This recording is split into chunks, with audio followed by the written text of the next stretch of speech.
Ellas son los ángeles del cielo, cuidarán nuestra vida con anhelo.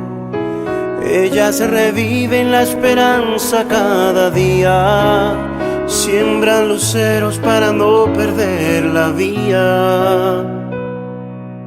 En este día tan especial, pues un caluroso saludo y un fuerte abrazo a toda esa mujer profesional, a la ama de casa, que en algún momento pues es un trabajo bastante difícil, ¿verdad? Y muy poco reconocido.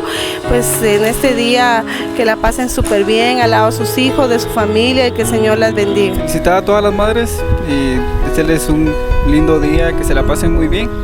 Y en sí darle gracias a Dios por otro día más y por este día que es en celebración de las madres, ¿verdad? Como mujer somos mujeres que creamos y educamos a nuestros hijos. Les deseo un feliz Día de la Madre a todas las mujeres que trabajan para el bienestar de sus hijos. Verdaderamente tenemos que estar conscientes que la palabra mamá encierra muchas virtudes, amor, entrega, desvelos, servicios, y mencionaría bastantes palabras para lo que es la palabra mamá, para definir verdaderamente la palabra mamá.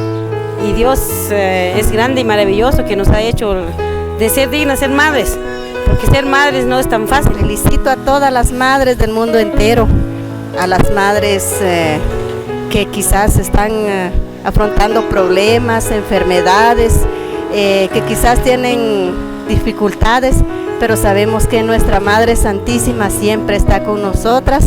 Y yo les felicito a todas las madres del mundo entero, que la pasen de lo mejor este día. Las madres son la fuente de vida para la familia, así que les deseo lo mejor, que el Señor esté con ustedes, que sigan manteniendo esa fuerza que le dan a la familia, y les deseo lo mejor en este día y en los días por venir. Madre serás, me dijo Dios allá arriba, y te hizo a ti, mujer, convertir el amor en vida.